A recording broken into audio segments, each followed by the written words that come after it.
பாலியல் வல்லுறவுக்கு ஆளாக்கப்பட்டு படுகொலை செய்யப்பட்டிருக்கிறாள் என்பதை அறிந்து மிகுந்த வேதனைப்படுகிறோம். அந்த வழக்கில் கைது செய்யப்பட்டிருக்கிற அனைவருமே சிறுவர்களாக இருக்கிறார்கள் என்பது இன்னும் கூடுதல் அதிர்ச்சியை அளிக்கிறது, வேதனையை அளிக்கிறது. போதை பழக்கம் அத்தகைய இளைஞர்களை பாழ்படுத்தி இருக்கிறது என்பதை விசாரணையில் காவல்துறையினர் உறுதிப்படுத்தி இருக்கிறார்கள்.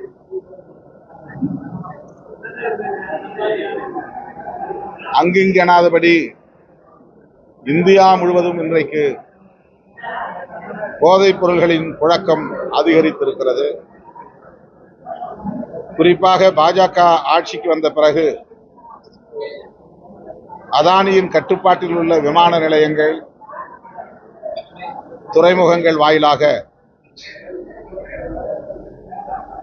போதைப் பொருட்கள் இந்தியாவுக்கு இறக்குமதி செய்யப்படுகின்றன என்று பல்வேறு ஊடகங்கள் ஆதாரப்பூர்வமாக செய்திகளை வெளியிட்டுள்ளன. இது குறித்து நான் ஒரு விவாதத்தில் நாடாளுமன்றத்திலும் பேசியிருக்கிறேன், சுட்டிக்காட்டியிருக்கிறேன். இந்திய ஒன்றிய அரசு மற்றும் மாநில அரசுகள் இணைந்து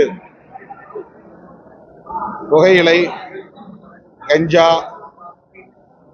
மற்றும் போதை மாத்திரைகள் உள்ளிட்ட மது உள்ளிட்ட அனைத்தையும் கட்டுக்குள் கொண்டு வருவதற்கு அல்லது தடை செய்வதற்கு